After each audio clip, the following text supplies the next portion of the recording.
up next, On the Spot. Midway's here with Hour of Victory for the Xbox 360. Also, we'll play the alpha version of World in Conflict, as well as Dawn of Mana, Raiden 3, and Boom Boom Rocket. Plus, we'll check in on a pair of previews events and give you a sneak peek at next Monday's episode of Button Mashing. So it goes, we're live and on the spot.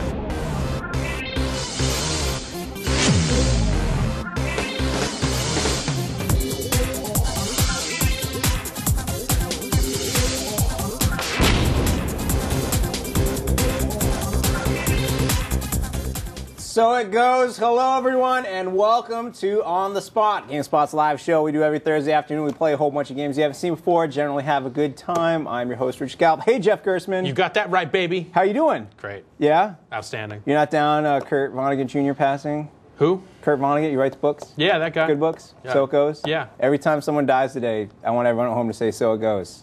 All right. Slaughterhouse 5. Yeah. You should read you mean dies in games. I was like, that's a little morbid for the start of the show, man. You should read a book.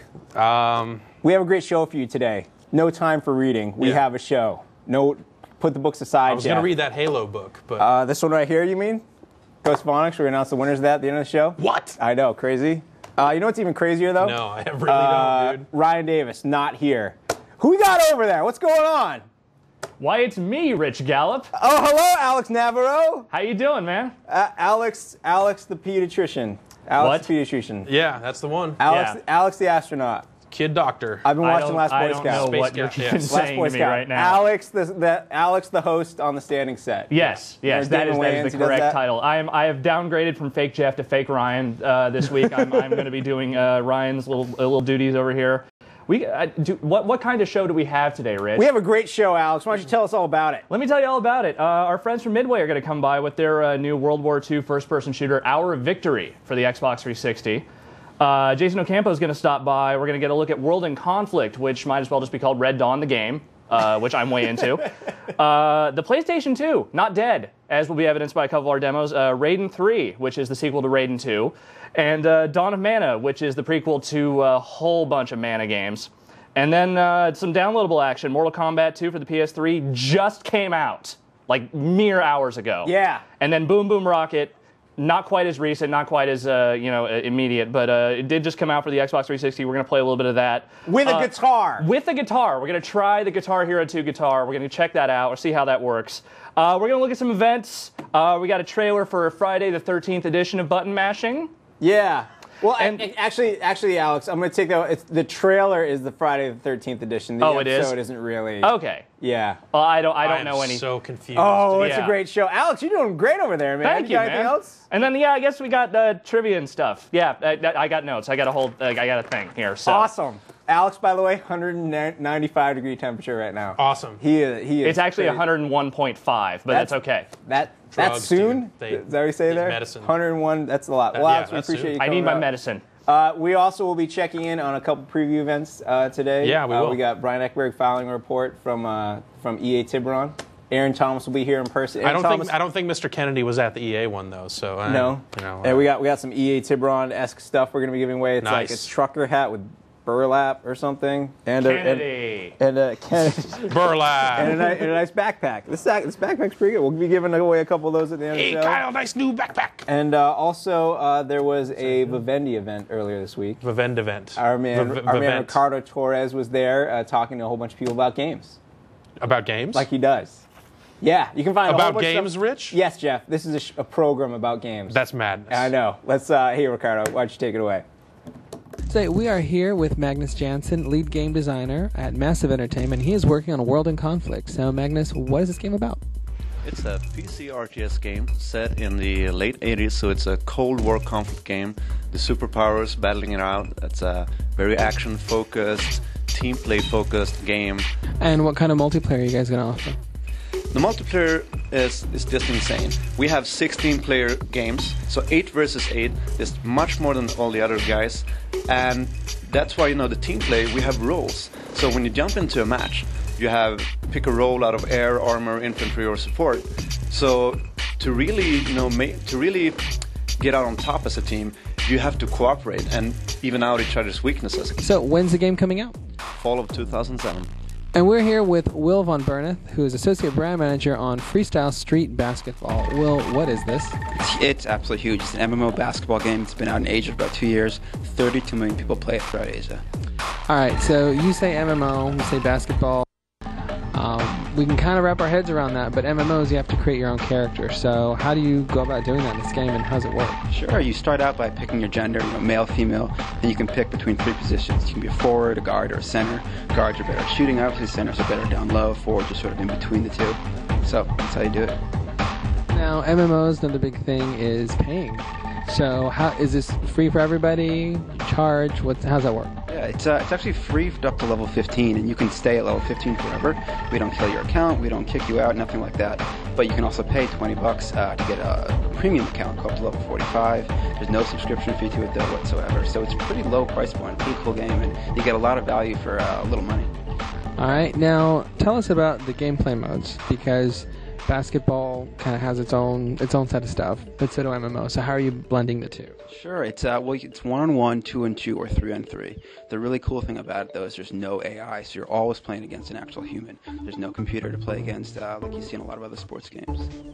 All right, and so when's the game coming out here? Sure, we launched our public preview on the 19th, so next week, April 19th.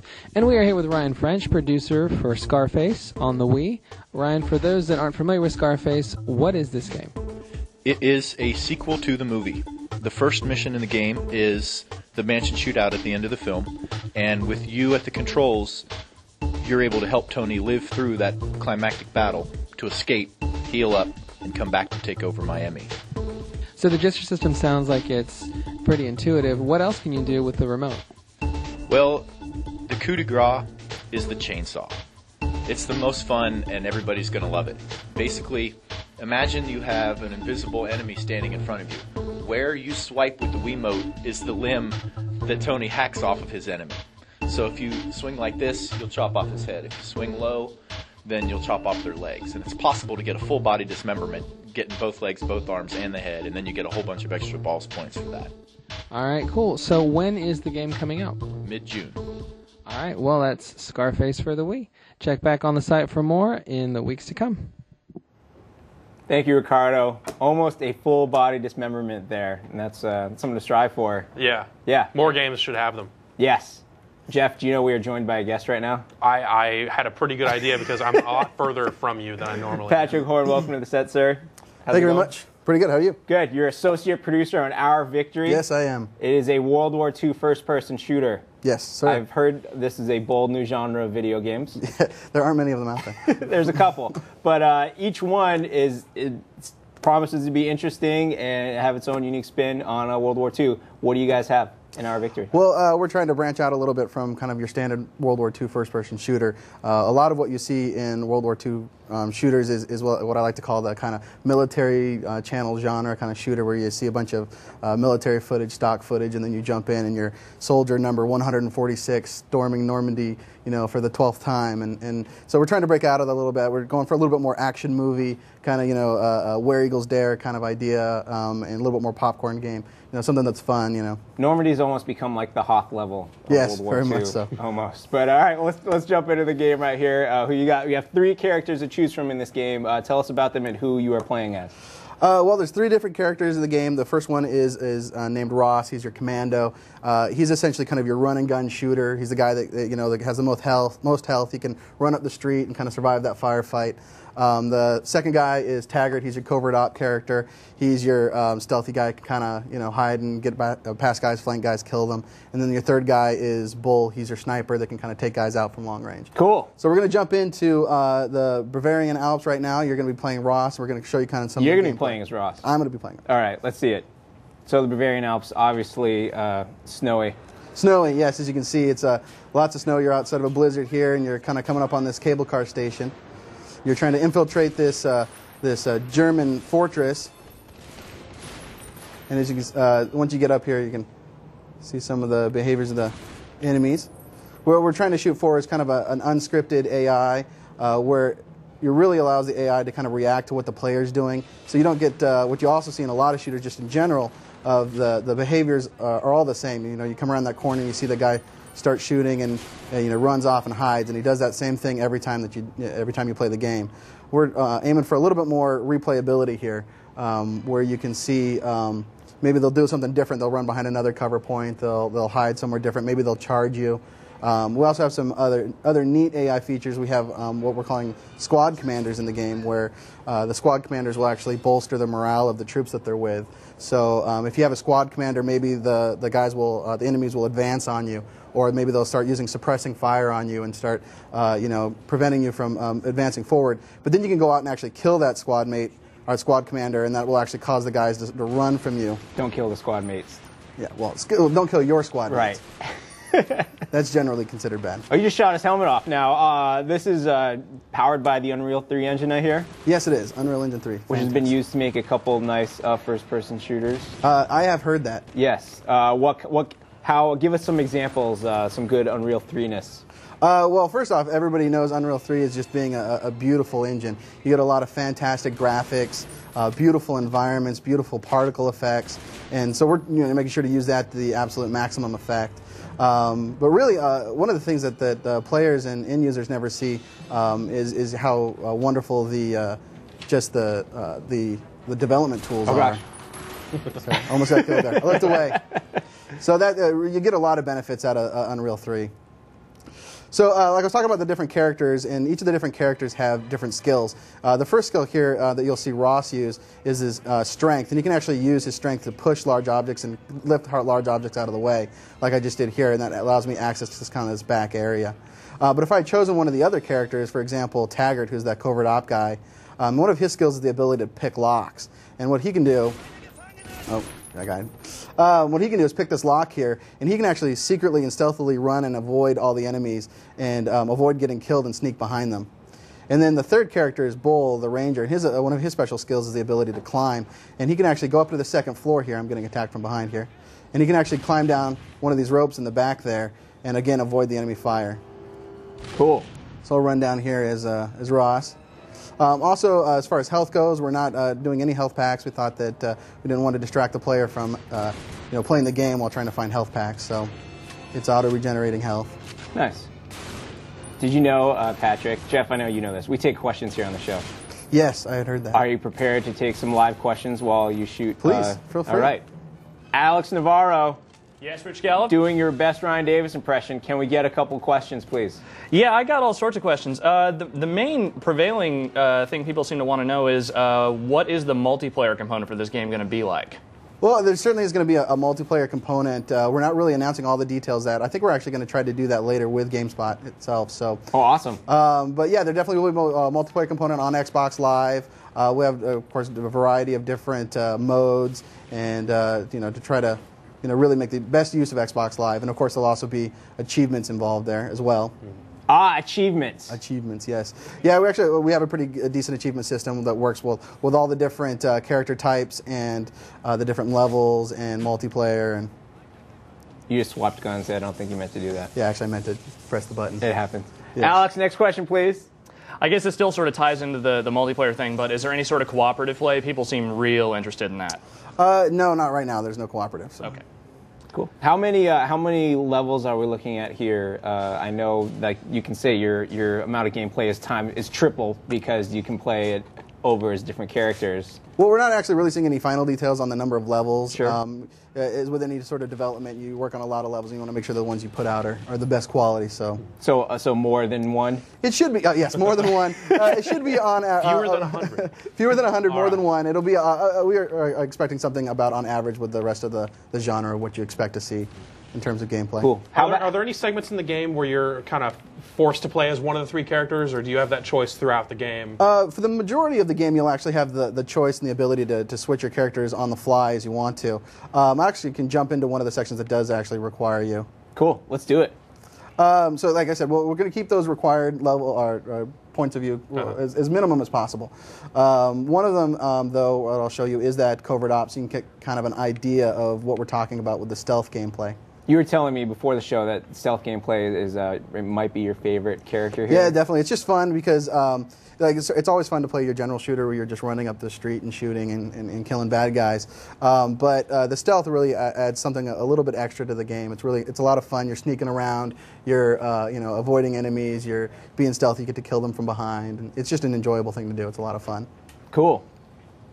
And we are seeing a little bit of story right there. Or conversation? Yeah. The story will progress throughout the individual cutscenes and in-game cutscenes. Cool. So here we are. This part of the level, we're playing as Taggart, the covert op. All of his gameplay is centered around being stealthy. So he doesn't make noise when he moves. He can hide inside of these kind of sewer grates here, and all of his weapons are silent. As you can see, kind of some German soldiers kind of starting to patrol around. And then when I move inside these kind of sewer tunnels, you'll see my stance icon actually turns black, which means I've become invisible. And now these guys can't see me here. So I can kind of peek my head out and try to take them out quietly. I'm guessing you're not wearing a blinding white outfit like they are either, are you? No, yeah, they generally try to hide instead of standing out, or hot neon pink. Alex, I want 2 more questions. You want 2 more questions? I do. All right, well, I got at least one for you. A lot of people want to know how many weapons are in the game. Well, we don't have a final number of weapons right now. We certainly have a wide variety of authentic World War II weapons, both from the Axis and the Allied side. We have your Thompson submachine guns, your Bren guns, your Browning assault rifles. We have a variety of pistols. Then from the Axis side, we have your Kar 98 rifles, your MP40s, your MP44s, your MG42s, Panzer Shreks. So there's going to be plenty of weapons. In one of the trailers that I was watching for this game, I saw a little bit of tank gameplay. That was brutal. Yeah, that's your stealth. Do you get to drive any vehicles in the game? We do have vehicles, and I can actually jump into a level for that too.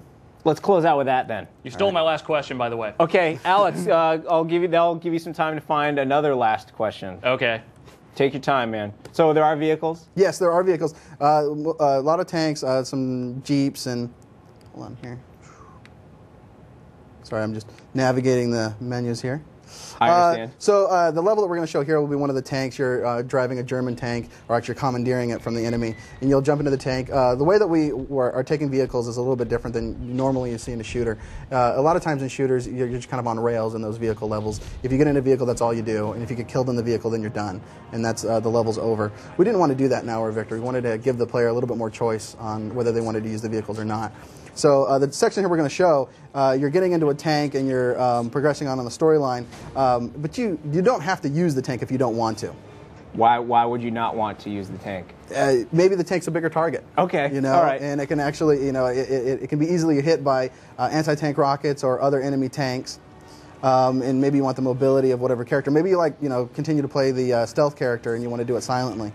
So here we're rolling out this courtyard or this fortress that you've been assaulting. You have the environment's destructible. You can blow up buildings and set them on fire. Yes. You'll get your enemies will see you and they'll run from you because you're in a tank. Yes. They're scared. But of course, the guys that won't run from you are the guys that are in or that are using the Panzer Shrek anti-tank rockets. Those guys are much meaner, and will continue to try to kill you. Awesome. You guys ducking away, trying to hide from me. You cannot hide from me. Alex, are you ready for your last question? Oh, there's that Panzer Shrek tank. I think I am. Ask it, sir. Hold on, I have to bring it up. Okay. JC Tango from Toronto, Ontario wants to know. That's a great name. Yeah. Are the combat pathways linear, or can players choose to take different ones, tackle obstacles creatively? Well, it depends on the level that you're in. For the most part, we wanted to give as much freedom as possible to the player. So while the experience and the gameplay in the level may be itself generally acceptably linear, you'll have multiple pathways in that area, and especially depending on what character you choose. So, for example, there's an area in one of the levels at the beginning of the game where you're essentially charging up a hill. And if you're charging up that hill and you choose Ross, you kind of have to linearly go up that hill and kind of fight your way amongst the different cover positions. But if you choose one of the other characters, if you like maybe Taggart, the covert op, you actually can find some side alleyways that you can pick the locks in and then go into those side areas. Or you can choose Bull and you can climb up on top of the buildings. You can start hopping between building to building to try to get that vantage point, because there's that MG42 nest at the top that you got to take out. So cool. All right, Patrick, the game is Our Victory. Yes, it is. Xbox 360, sorry, easy for me to say, and a PC version as well? No, right now Not right we're now? focusing completely on Xbox 360. Sure, well, when's that one coming out? We're looking for mid-June right now. Mid-June? All right, I like that. Great, thanks, Patrick. All right, thanks a lot. Thanks for coming by. problem. Appreciate it. All right, Alex Navarro, continue your best Ryan Davis impression. What is your next demo? We're moving from World War II to World War III with a little bit of World in Conflict. Jason Ocampo, thanks for joining us. Yeah, thank you, Alex. So let's talk about it. What is World in Conflict? World in Conflict is World War III. The game's basically the Soviet Union invades the United States. There's a very nice story that kind of explains how this happens, but you're going to be playing as the American defenders trying to, defend against the Ruskies. And you can, if you loved Red Dawn, scream out Wolverine a lot. Right now, we are playing the multiplayer alpha test. So keep in mind, this is a very early in development. That's a very placeholder interface and everything like that. But this kind of gives you an idea of what kind of game World in Conflict is. And as soon as we start up another match, because somebody just nuked the other side to victory. That'll do it. Yeah, Yes. that'll end it. So the premise is it's the late 80s. The Cold War didn't end. The Cold War didn't end. It's, because we know the Soviet Union went away peacefully. But what happens if it didn't? Because, Right. they spent 50 years getting ready for this big throwdown. So here it is. World War III started in Europe. The United States sent all of its forces to defend Europe. And that left the West Coast wide open. Okay. And so it's going to start off. The Russians invade, start rolling in, and you're basically going to be controlling a bunch of characters trying to stop them. The nice thing, and then that's the single player. The multiplayer, which we're going to be playing here, lets you up to 16 people play on these huge maps of basically, hometown America. But the nice thing is it's the closest I've ever kind of felt to Battlefield as an RTS game. So here's an example. We're going to choose a side, and first thing you do, you choose kind of a faction, you kind of which group you play, armor or infantry. Helicopters are awesome, so we'll choose that. So it gives you a set group of points you can use to start purchasing units. So let's get some Apaches in here. I buy them real fast. The entire idea is to get into the game really quickly, and as soon as I learn how to use a mouse. And here we are. So I ordered the units. Here comes this gigantic cargo plane. It's dropping flares, airdropping, yeah. And when you have when all 16 players are doing that, you're just seeing cargo planes all over the place dropping. Here we are, the units, bingo. And I have Apache helicopters on the ground. So these are very powerful. They're very vulnerable, though, to anti-aircraft and other anti-helicopter weapons. But here's the town. The idea is you want to seize control points in the town, and to do that, there are nodes. There are like in this section, this little school or supermarket here, there's two little circles. You have to have units in both of those to control it, and the longer you can keep units in both, you'll be able to own it and you'll fortify it. So you kind of deny it to the other side. So let's see if I can, and unfortunately I don't have ground units, so I can't seize it, so I'm just going to go look for stuff to blow up. The cool thing about this battlefield is it's very destructible. I mean, things just start, you have a nuclear bomb go off and you can tell afterwards that a nuclear bomb went off around here. Things are just torn up. Could we set up a nuclear bomb? I'm hoping we I would get like there. to see a nuke go off in middle America. Maybe that's just me. Right during the build-up. Not really. Not really. Homeland Security. Yeah. But here we go. Kind of ironic you say that because right before we started, we saw a couple nukes go off, and while we were waiting for the game. Here's artillery. Nice. It's very combined arms. So these are MLRS rockets. So you can see the smoke plume, and they're landing in the town. They're blowing stuff up. Blowing stuff up on the ground. We have about 15 or 16. We have almost a full game. So once people start really getting in, and eventually the thing is, since you only get a handful of units each side. Each player gets a control, you really have to work together with your teammates. Like one player can't build a ton of units and control the map because you just can't. You have to talk with the other players, you have to coordinate. So if you build tanks, somebody else needs to build artillery to support you. And here we go, we have a big fight going on with APCs and looks like, and all of a sudden here, oops, Black Hawk helicopter flying overhead.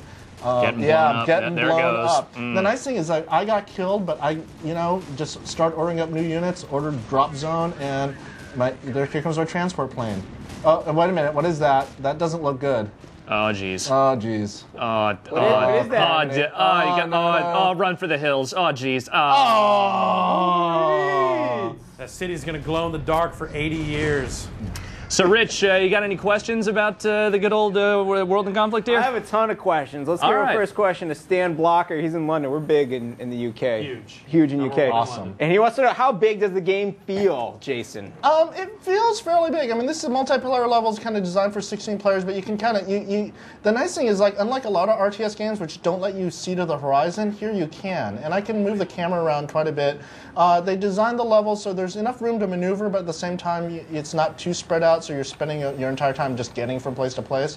And they abstracted a lot of the combat. The entire idea is to keep just the action very cinematic and very fast paced. It may not be completely realistic, but it captures that Hollywood realism, you know? Yeah, who cares if it's realistic? If stuff blows up real good. Well, here we go. And as long as you can kill the commies, it's okay. Yeah. Tom Hargreaves in Manchester, UK wants to know, can you play as the Russians in the single player? That's a good question. It doesn't sound like it so far. From what I understand, the campaign's all from the American side. They have a huge list of characters that they're going to introduce you to, and they've done a lot of work with the campaign story, including they have a licensed soundtrack that includes Tears for Fears. Yes. And it's gonna Shout, be like, right? Oh no, everybody wants. Everybody wants. Yeah. We're not playing Guitar Hero right now. No. But the entire idea is, like, you're going to see cutscenes, and they're going to have radio DJs, and they're going to have music in the background talking about, hey, it's the 80s, and talking about all that stuff, and all of a sudden you'll see Russian paratroopers follow this guy. If I'm in a radio DJ in the 80s and the Russians are attacking, I might not be talking about Tears for Fears. Maybe that's just me. I don't know. You know what? It'd probably be. Yeah, go ahead. Any more questions, Rich? Max Krantz in Enumclaw, I think that's a city. Enumclaw. You know You what? got to represent. I'm from Seattle. Any word on if this is a Vista game, XP, or?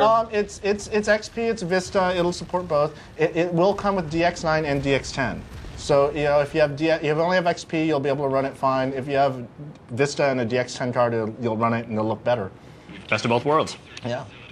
We're also getting questions in from like Estonia and Venezuela and all these awesome places, but all I can ask is, or say what William Bozo in Maryland's saying, Wolverines. Wolverines. Pretty much sums it up, I think. Yeah, I think so too.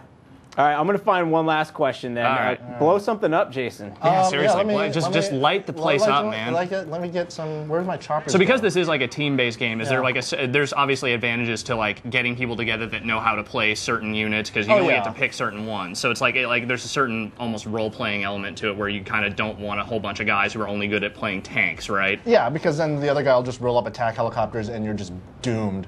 Here's my reinforcements. So it's a combined arms. That idea in combat that in order to succeed you need to be balanced, because that way you can anticipate everything the enemy will throw at you, and you can just keep knocking them off balance. So here we have artillery. I think they're starting up, and oh god, this is not pretty.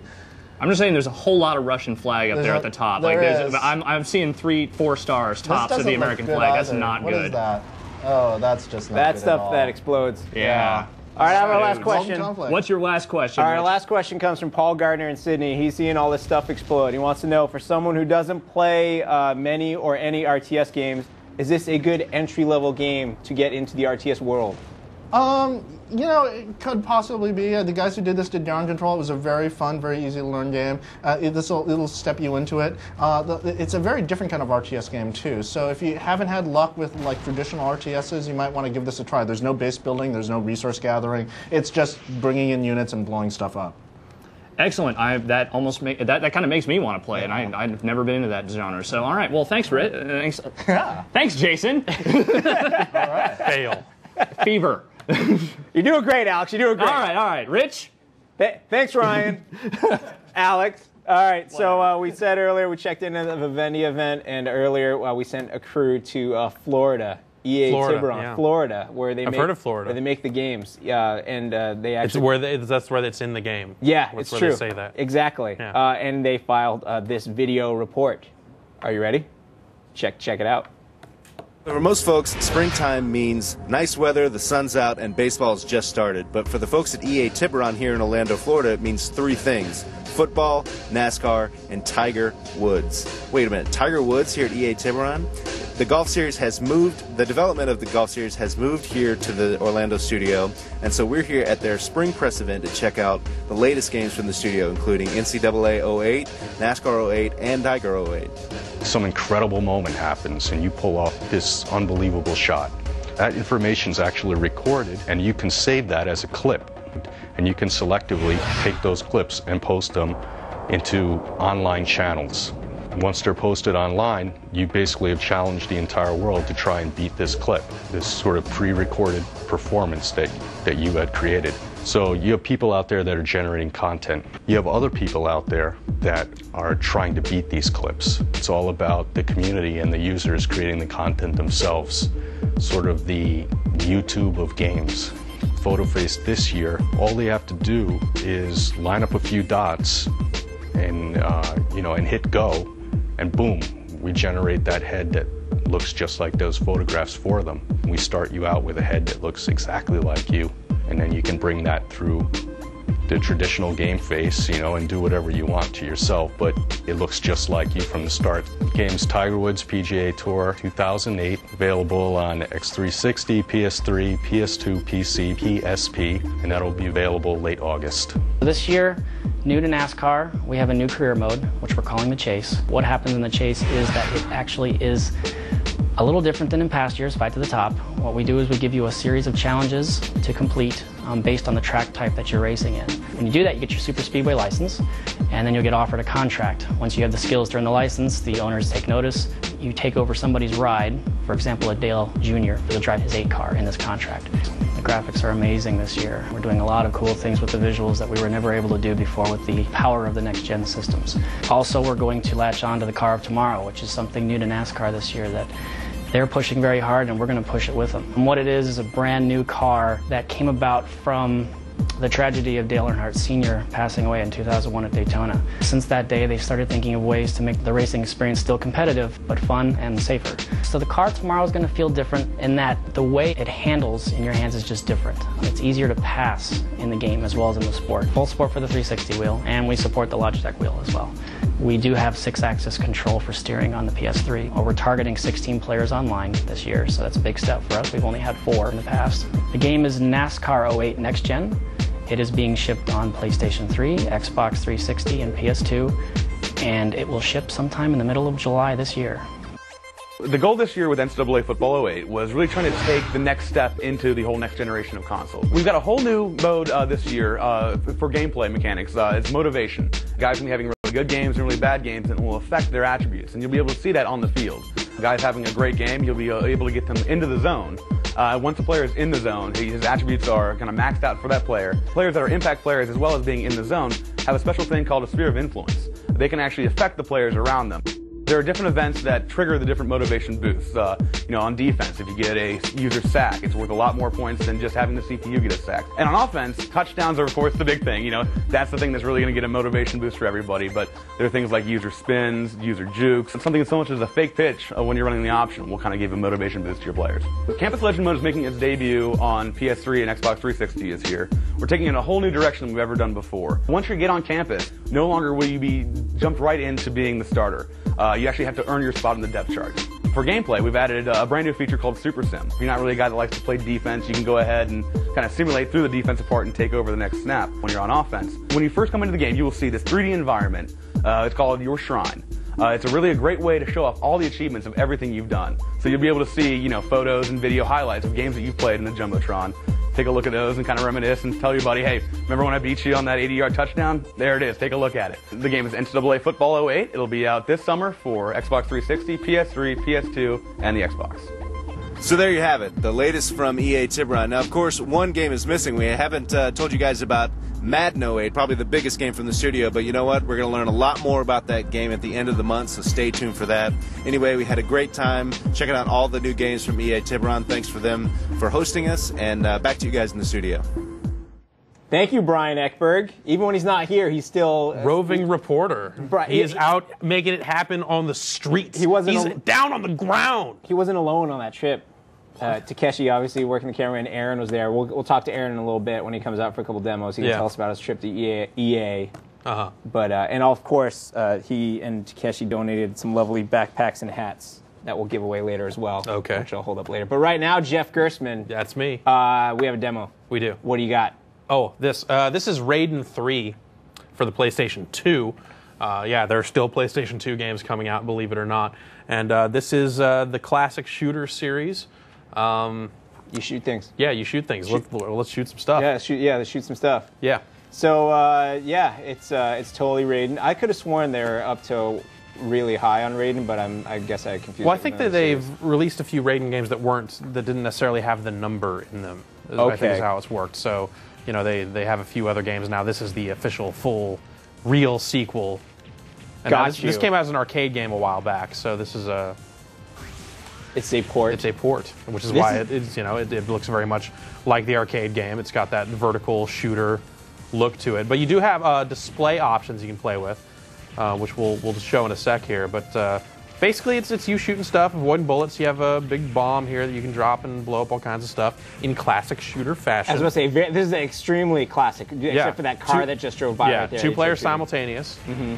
And that building blew up and knocked all those cars down, and now there's a smoking horrible and you stuff. pick up little glowy stuff. And I got the sweet laser. There's a little happy little fairy there. Little happy fairy there. Yeah, I got the fairy, and that's 10,000 points. Nice. Not bad for a fairy. Get the warp whistle next. Yeah. All right. Let's see the other visual style. Okay, so the display mode here. This is good if you're super lazy. Yeah. You can go to normal B, which stretches it out, but really, arcade A. Oh gosh, you're totally gonna mess with our guys in the back with their graphics. Yeah. Oh, this is nice. So basically, if you had a widescreen television, you could do this and then make your TV vertical, and then you play it just like the arcade. If you have a widescreen television that you could stand up on its side, then yeah, I guess you could. Some monitors have the ability to be rotated, but I was gonna take a nap down here, dude. Cool. Well, thanks for showing us the game, Jeff. Yeah, no problem. It's Raiden 3. When's it coming out? Like next week or something. Cool. It is a PlayStation 2 game. How much longer do you think we're going to see new PlayStation 2 games for? Oh, you're going to ask me a thinking question. I actually got to sit up. Okay. PlayStation 2 games, we'll probably see them for the next year or so. I mean, obviously, like the big franchises that sell really well to people that don't necessarily need to have the newest, latest, stuff like Madden and some of the sports franchises, we'll certainly see this year and maybe even next. Mm-hmm. But really, most development has already shifted. If you go look at, the various new release calendars for stuff, the PS2 isn't quite as bad off as, say, the Xbox, the GameCube, or the Game Boy Advance. But yeah, there's not a lot left. Cool. Yeah. All right, thanks, guy. Yeah. All right, now let's toss it over to Alex Navarro and Aaron Thomas. Hey, fellas. So you didn't want any questions for that one? Do you have any questions? No. Okay, then no. I'm just asking. Yeah. All right. Yeah, I'm here with Mr. Aaron Thomas. Yeah, I'm gonna get sick. Oh. You're gonna get me sick. Oh, what did you bring for us? A PlayStation 2 game. Yay! It's not dead. It is not dead. There are still hella games coming for this thing. I have one of those hella games. What is that one hella game? I've got Dawn of Mana from Square Enix. Oh, yeah? I've got it. Yeah? We're gonna play. What is it? It's a game. Oh. It is an action. I wasn't expecting that answer. Yeah, I throw the curveballs. Okay. So it's an action adventure RPG style game here. I'm about an hour into the game right now. As cute as these guys are, they're bad. You kind of look like you're about to stab some Pikachus. They need to die. Those are not Pikachus. Not a copyright infringement at all. They don't have bodies, man. It's not even close. It's just like you're just killing a Pikachu's head. That's just coming at you disembodied, and that's really freaking me out a little bit. It came at me. It's coming at it's self-defense. So what I can do here is that thing's been around since before Pikachu. Yeah, I'm sure it has. I'm just saying. I'm just saying. I'm just calling it like I see it, brother. Try to freak him out here. What? How are you freaking them out? So he's got his little star there over his head. That's kind of like a big thing. Instead of just running around and slashing people, a lot of times you're overmatched, and you can kind of get the jump on the guys by pushing around stuff in the environment, and it'll get them all. Oh, it's Bandit Thieves. I know. Getting them all with Twitter. I know. I just want to mess with these guys. So yeah, you hit them with this, and if you can do this, the timer over their head, they'll drop better items, and you can and like. So basically, you're trying to hit the rock into the dudes, and that freaks them out. Yeah, wouldn't it freak you out? Maybe a little bit. Yeah, I don't know. I might be more freaked out by the fact you had a giant sword and were coming at me. But yeah, I imagine the rock would also freak me out a little bit. The sword is actually part of my arm now. So I started off. You have an arm sword? Yes, but it's kind of like a tree too. I've always wanted one of those. It's pretty cool. You might want to look into that. It's really expensive.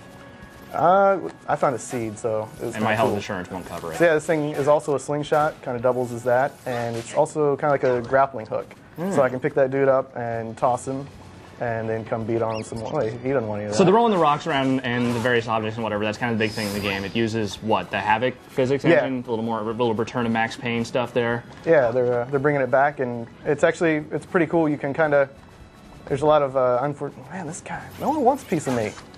Yeah, Come on. You have a sword for an arm. I wouldn't want a piece of you either. Well, then they just need to leave. Well, they're not gonna, so you're just gonna have to cut them. So yeah, there's a lot of stuff you can destroy.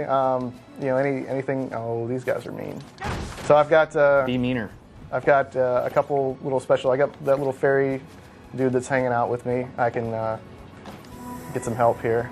You know, now that you're like part tree, I would think that you'd be a little kinder to the wood that you're finding around and stop hacking it in bits. It's already dead. But that's, so yeah. Well, that just makes it kind of even weirder. It's just kind of like a weird corpse defiling thing. Well, actually, earlier in the game, I did get yelled at because I when I was a kid, carved my initials into a tree, and they said I need to be nicer to all living things. So, you know, they're feeling you. But it's dead. That's not a living thing. So you can do no, whatever it you was want. a live tree though. Oh, it was alive. I'm saying these are dead, so you can do whatever you want to the dead. Get out of here. So this is a Square Enix game. Yes, it is. Which all the kids love. Everyone loves the Square Enix games. Square Enix is for the children. It is. How is this? Seems to be a little bit more action though, Aaron. There's a lot of action. It's it basically, you know, and it's pretty friendly with the radar there, telling me where to go and to kill this not Pikachu dude. But yeah, so far, you know, there's been some story. It is a Square Enix game, so there's a lot of story. I'm kind of just figuring out what's going on here. But yeah, it kind of just says go here and then just wail on dudes, and I wail on them. I do what it says. You were a good man for doing it. It Rich, tells you to kill, and then you kill. Rich, you got any questions about this? Sure, one? I'm finding some questions right now. All Our first right. question's from Lauren in Lee, New Hampshire. As we know, easy way to get your question New on the Hampshire. show. Be from New Hampshire. Yep.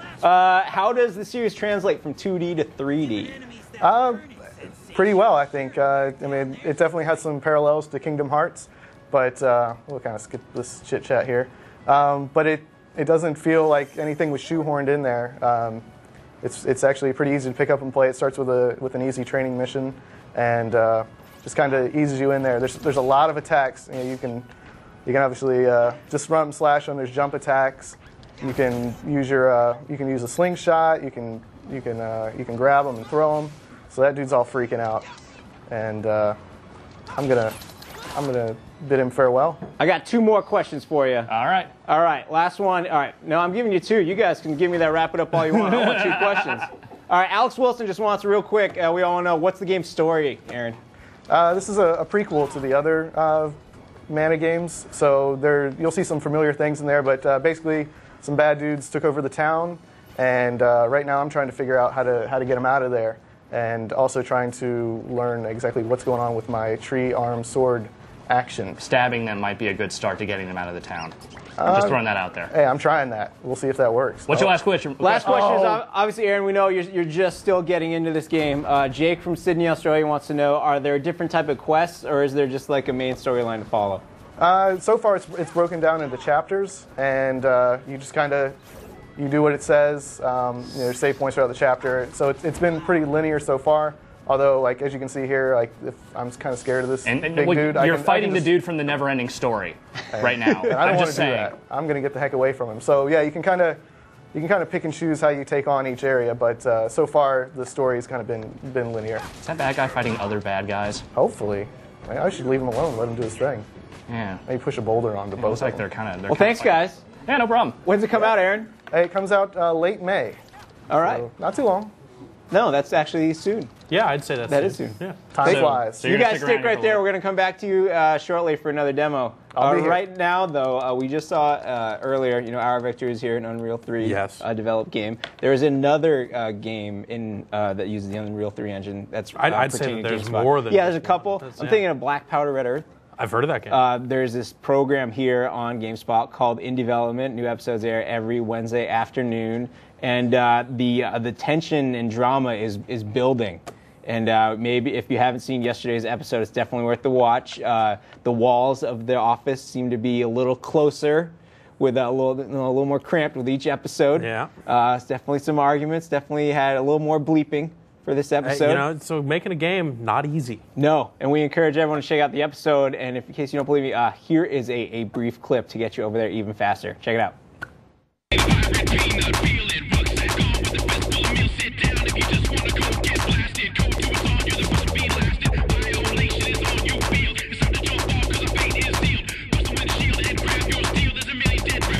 Package in sight. Wow, so that's a real. This is the real deal. This is the artwork there. This is finished. Sweet. It's a really bad idea. I don't like the aesthetic idea of it, but it solves an incredible amount of problems. It solves an incredible amount of problems. It creates an incredible amount of more problems. What in the Philly is this? Now you want to disable Hey, this? are you listening? We're talking about the scoreboard at the end of each round when you're already dead. And not about the scoreboard in game. That's not what you just said.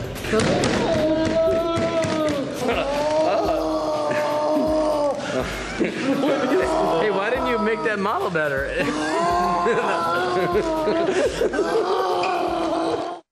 Oh man, yeah. So things are happening over in development. Bad things, apparently. What the hell? Check it out. Marcus, Angry, Phil, a zombie. It's on. Yeah. Yeah. Check it out every Wednesday, or that's just for when the new episodes come out. But you can actually watch them like all the time. You can catch up anytime. Like people are like, oh, I missed On the Spot. I can't watch it. I didn't see it Thursday afternoon. It's like, no, that's dude. the power of the internet. Yeah, right it's there all the time. You can go back and watch like every episode of everything we do ever, except maybe Let's GameSpot. I think that might be If you dig, it's there somewhere. Yeah. Yeah. I noticed Ryan McDonald sitting next to you. Yeah, he ran over here. That must mean there's a fighting game on the show. Yeah.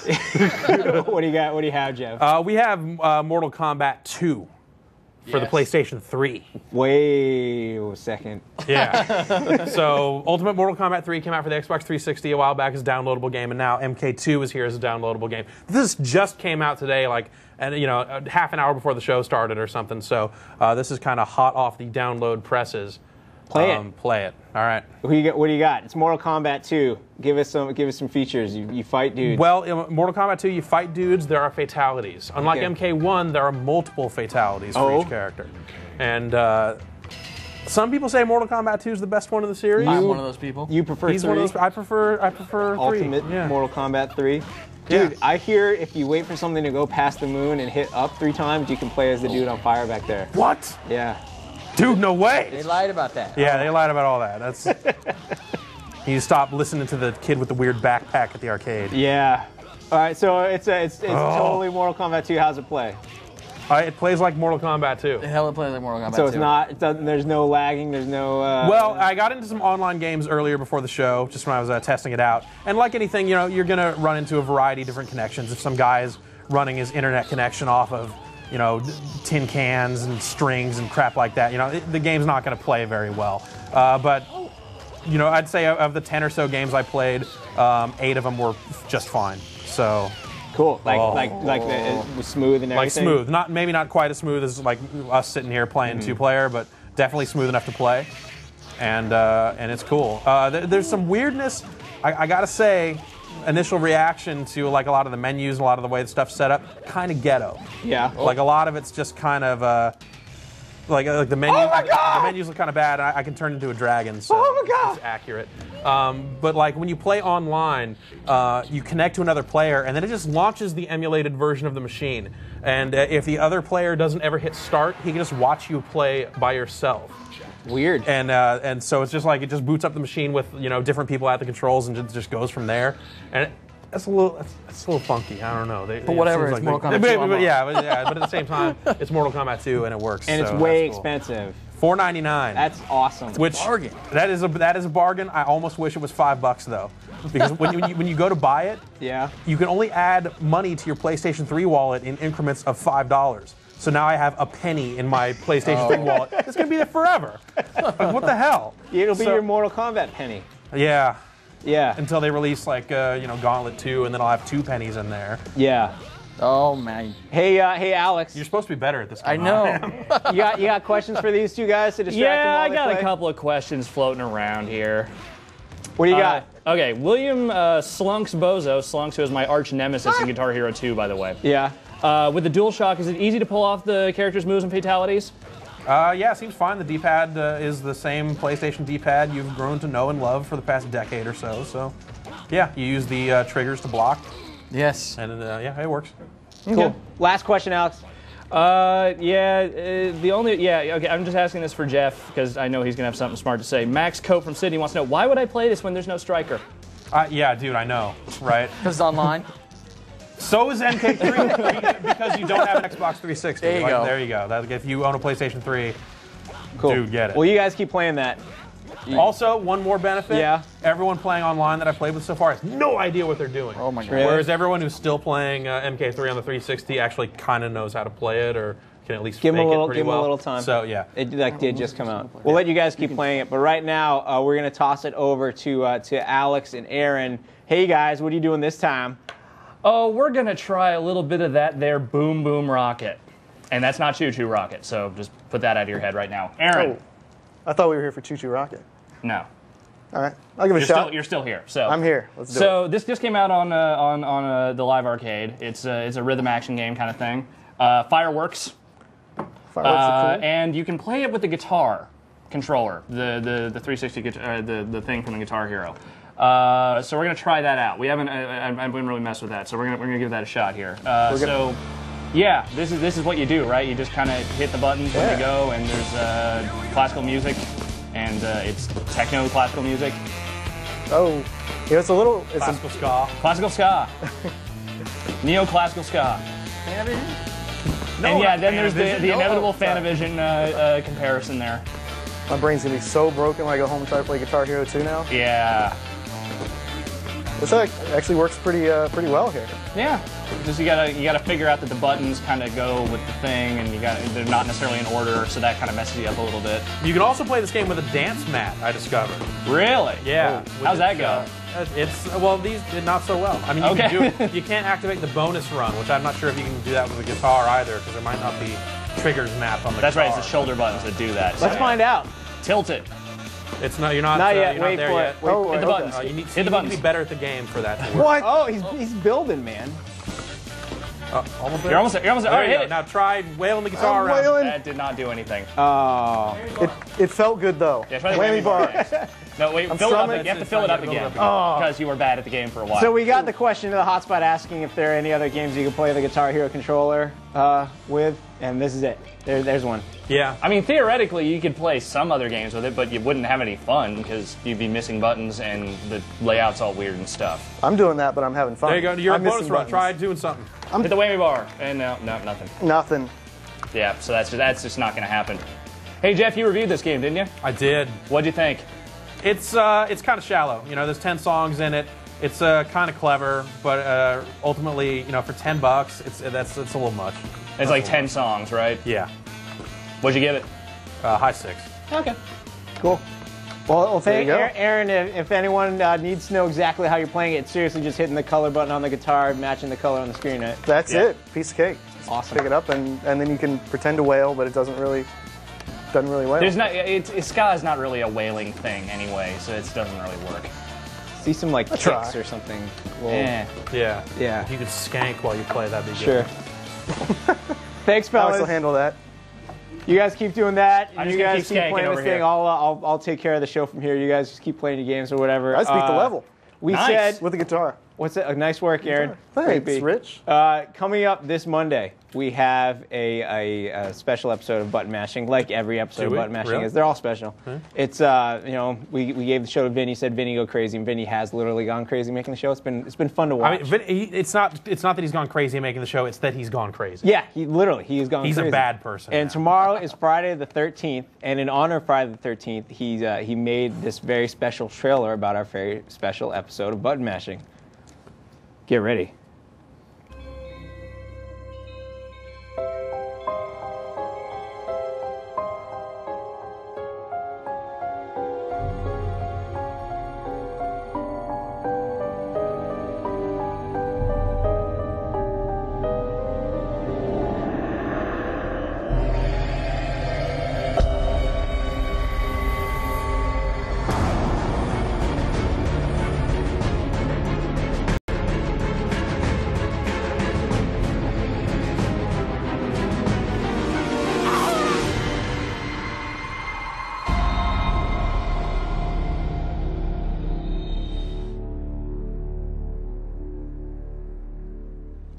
Look for that Monday. Button mashing coming at you. I do not die. I'll ruin the ending for you right now. Oh, man. I made it. I'm here. So you don't have sex during the episode then? Because that's usually the key to... Yeah, exactly. No, so you're saying that everyone else does. It's a family-rated show, man. It's a G, button mashing. It's video game show. Rated Check G it out for Monday. everyone. Come back Monday. GameSpot has it. Also, we have to mention that tomorrow there's a Gears of War Tournament TV episode. Are you in on that? Sure, yeah. You here for that? Yeah. Sure. Tournament TV tomorrow. Gears of War. It's going to be awesome. And yeah. And there's also going to be some cool stuff on the site tomorrow regarding Lair, I have to mention. Shall we give away some prizes, Jeff? I'm losing You're over just going to here. play I'm your starting game, to lose dude. over here. All right, so last week we had Eric Nyland, author of the Halo books, including Ghosts of Onyx, or as some people might call it, Ghosts of Mars. But or some people might call it Onyx, the yeah, rap group. Exactly, Slam. Slam. Yeah, Sticky Fingers signed this himself, saying Spartans never die. Actually, that's Eric Nyland's signature. We'd like to thank him for coming by. And we asked the trivia question. There's one of the Spartans, Kurt. He's in this. He's like one of the main characters. And all the Spartans, Kurt, K-U-R-T. And all Spartans have a number, and we want to know what Kurt's number was. It's 051. And the first 5 people to get it correct won themselves autographed copies of Ghosts of Onyx. And they are Stephen Shearer of the UK, Dennis Harris Jr. of Colorado, Amir Costellas of Ontario, Tom Hansel of Washington, and Rune Sorensen of Denmark. Congratulations, your books will be in the mail shortly. Also, last week we gave away a very special video game console, the Gamebox 1.0, as well as 3 DVD copies. We're not announcing the winners till we get the system here, so stay tuned for that. We'll be announcing those winners soon, hopefully next week on the show. But now is the time to... did Aaron leave? I'm right here. Aaron, get back over there. I was going to ask you about your trip to EA, man. I want to talk about it. Yeah, put your mic on, man. All right, so Aaron and Takeshi brought back these really nice backpacks. They say EA Sports, and then there's this hat, which I don't think there's really anyone here who's cool enough to wear this hat, which is why we're giving it away. It is a trucker hat with burlap, though. That's nice. The backpack's awesome, real nice. This backpack is way nice. Word. Yeah, Aaron brought this over. He's like, hey, we should give it this way. I was like, you sure? He's like, yeah. Passing the savings on to you. So, Aaron, before we say the trivia question, how was your trip to EA Tiburon? It was great. There was a lot of cool stuff there. I'm pretty excited about what they got coming out this summer, and to get an early look at it is pretty neat. So, kind of, I don't know. That's it. I like the sports made games. you run all the way over there just to say that. I'm just saying I like the sports games. They got the sports games. So the car of tomorrow. I drove the car of tomorrow 2 days ago. So wow. Run that through your head. He's 3 days after tomorrow right now. What? I don't even know. All right, so it was cool. Here's if you want to win a prize here and on the spot, you have to hit the Win Prizes tab. You have to be a paid subscriber. You have to choose question number 1 on the drop-down menu. Got it. Did you know that On the Spot has a little history with EA Tiburon? Yeah, Brian, you remember there. this. Dave remembers this as well. The very first episode of On the Spot ever took place at EA Tiburon, and the trivia question is related to that. Here it is. The very first episode of On the Spot took place at EA Tiburon on which day? Was it A, June 24th, 2004, B, July 4th, 2005, C, August 20th, 2006, or D, Tuesday? D. Incorrect. Yeah, but Ryan, you were there. I was there. Remember that, man? I do. That was a crazy trip. That was awesome. You're like, we're gonna do this live show every week, and we're like, no, Ryan, oh, Ryan, come on, and we did. I think you guys thought it was probably gonna be the first and last one we ever did. If we had missed our flight, it might have been. It's true. There was a very good chance that if we'd missed our flight, we never would have done it again. Why were we almost missing our flight? Because we had to unplug, all of our stuff and That's right. make it from EA Tiburon to the Orlando airport in 30 minutes or something. That's right. But we did it. That was All fun. for you. And On the Spot's still here. Right. Almost 3 years later. Still. I can say that because the trivia answers have already been entered and someone got it right. But so we got Gears of War tournament tomorrow, button mashing on Monday. Am I forgetting anything? Mortal Kombat 2 tournament starting tonight. Hit me up on my PS3. Yeah. Sure. Me Let's too. do this. I'm gonna be on. Is it completely random, or can we play? I gotta do You can send invites. It has a friend system sort of thing in there. You can send invites. Yeah. So. Aaron, Alex, nice work over there. Why, thank you. Did you guys have fun? I had a blast. How'd you do? How'd you enjoy yourself? I had a good time. Yeah? Yeah, I'm gonna get sick, so that's gonna bring it down. But right now, I'm having a good time. That's good. That was the answer I was looking for. The sick part? Yes. Or the good time? Both. All right. All right. We'd like to thank Patrick Horn from Midway coming by with Hour of Victory, that impressive demo. Jason Ocampo playing World of Conflict, all the World of Conflict team for providing Jason that server to play the alpha on. It looks great. And of course, Tim has reminded me next week on the show we're going to have a very, very, very, very, very special guest at the end of the show. Do not miss it. You will not want to miss it. Did you just lose? I just lost. Whoa! We got to get out of here. We're going back and forth. Oh, okay. Yeah. Sure, back and forth. All right. Ryan, way to go, man. Way to get it back. I mean, technically, he should be winning like all of these. Oh. Give it like another half hour, and he probably will be. But Cool. All right. Well, my name is Rich Gallup. We'd like to thank the crew for doing an amazing job as always, and all of you for watching. We'll catch you next week right here on The Spot. Oh, I got this one. Oh.